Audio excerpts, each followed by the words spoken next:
c'est le coup qui t'a sans mordre. Un jour les doigts et même si on tombe sur des roches et même si on tombe. Les Francopholies de La Rochelle avec un artiste tellement attachant, tellement fort. Bonjour Miosek. Bonjour. C'est un nouvel album qui s'appelle Mammifère. On va le voir sur scène ici, donc au Franco. La première chanson du disque, c'est On y va. C'est la chanson du bonheur retrouvé. Ah, pas vraiment, non. C'était une chanson pour se donner du cœur à l'ouvrage et de se lancer dans une nouvelle aventure, en fait, avec ce groupe. Oui, c'est de se dire, la vie c'est ça. Il faut foncer, il faut y aller, malgré tout. Oh, bah c'est obligatoire. De toute façon, on n'a pas trop le choix, donc autant y aller, oui. Complètement. Oui. Raconter tout ce que l'on voit, raconter un accident, raconter ceux qui sont séparés de leurs enfants. Oui, on va parler aussi de tous les événements tragiques qui ont pu nous tomber sur la figure et essayer d'essayer de trouver les paroles, le ton pour raconter un petit peu ça quand même. Oui, c'est 2015 et maintenant c'est 2016. Oui. Ces événements-là continuent. Oh, bah, c'est un peu l'avenir, c'est un peu notre avenir qui se joue tous les jours. En fait, on ne sait pas, justement, on ne sait pas où on va. J'allais presque dire, c'est une obligation d'écrire dans ces cas-là. Quand on voit les attentats, quand on voit ce monde. Bah, c'est de savoir qu'est-ce qu'on peut fabriquer avec nos petites chansons quand il y a des événements aussi terribles qui arrivent.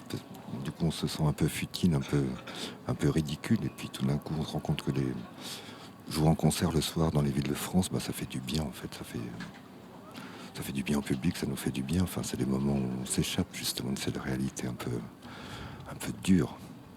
C'est Après le bonheur, c'est le titre aussi d'une chanson. Oui. Oui, après le bonheur, c'était après les événements de Charlie, en fait, quand c'est arrivé, ça m'a tellement bouleversé. On a l'impression que le bonheur va pas nous revenir et finalement, il revient malgré tout, quoi. Là. L'être humain est assez incroyable là-dessus. Comment il s'attrape, comment il se reprend le bonheur quand il s'échappe.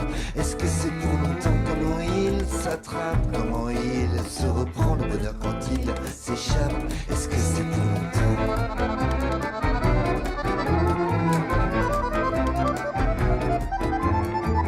C'est Mammifère. Vous êtes avec un trio de musiciens. Oui. Vous êtes 4 mammifères en fait. Oui, voilà. Moi, c'était un disque de groupe, en fait. Pour le 10e album, c'était un peu comment battre la campagne, comment aller jouer dans plein de petits endroits en France avec des prix pas chers et jouer en race campagne aussi. Enfin, voilà, c'était l'idée de faire un grand vagabondage. Et raconter finalement le monde. C'est ça aussi le rôle d'un chanteur, d'un artiste. Oui, c'est de faire l'éponge. Enfin, c'est avoir un minimum de sensibilité au monde qui nous entoure. Ouais. Être un cascadeur, être un roi, être innocent. Je reprends des titres des chansons. Oui.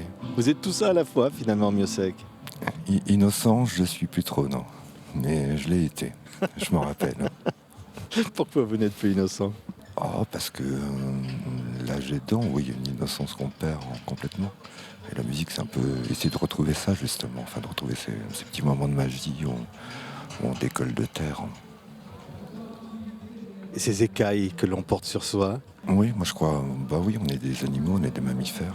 Et puis voilà, on se poserait moins de questions si on pensait plus à notre état de bête, en fait. Carrément. Oui, sans la part spirituelle, oui. Sans toutes les religions, ce serait un peu plus facile. C'est dire enlever ces écailles, enlever tout ça. C'est pas une obligation, mais oui, quand même. Je sens que je me tire, je sens que je me taille, je perds mon écorce, j'enlève mes écailles. Je sens que je me tire, je sens que je me taille, je perds mon écorce, j'enlève mes écailles. Je crois que vous avez dit dans une interview un jour, je suis qu'en fait qu'un mec qui baragouine. C'est ça un chanteur? Oui, un chanteur, c'est quelqu'un qui écrit des paroles a priori. Et moi, je sais que sans le texte, j'aurais aucune raison de faire ce boulot-là. Enfin, c'est le texte qui me fait chanter, en fait. Donc voilà. Oui. C'est s'enfermer dans une cabane. Je crois que vous vous enfermez dans une cabane pour écrire. Oh, disons qu'avec la vie, oui, j'ai trouvé une petite cabane où je peux écrire tranquillement à côté de la mer. Et puis voilà, mais moi, c'est des petits endroits, des petits moments où on est en paix. On est en dehors du monde. On a besoin de cette paix. J'adore le chaos, j'adore le bordel, mais j'ai vraiment besoin de moments de paix, justement, parce que c'est vrai que les 3 quarts du temps, dans l'année, je suis en tournée, je suis tout le temps sur la route, donc ces moments de paix, ouais, c'est vraiment le bienvenu. C'est vrai que parfois dans la vie, vous avez eu envie de tout balancer, du chaos.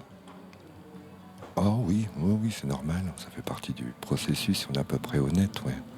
Au bout d'un moment, la chanson peut paraître un peu malhonnête, plein d'artifices, plein de trucs et plein de machins. Donc c'est pas... Le milieu du showbiz, c'est pas vraiment trop mon truc, donc voilà. Et rencontrer le public c'est des amis finalement. Ben, ça le devient au fil des années. Mais au départ, quand on commence le boulot, nous, on a l'impression que le public est ennemi, en fait, qu'il va falloir conquérir. Mais au fil des années, on se rassure, on se dit, on connaît plus les gens aussi, donc voilà, ça devient plus facile. Ouais. Ils vous connaissent bien parce que vous racontez aussi dans vos disques. On a suivi votre parcours, y compris dans les errances, parfois les perditions. Tout ça est là, tout ça est dans la musique. Bah, la perdition, ça dépend de quel point de vue on se place. Enfin, moi, j'ai jamais eu l'impression d'être vraiment en perdition. C'est juste un parcours qui se fait, qui est sinueux et qui est, en tout cas, même s'il n'est pas parfait, en tout cas, il est à peu près honnête. On cherche pas à fuir en chantant.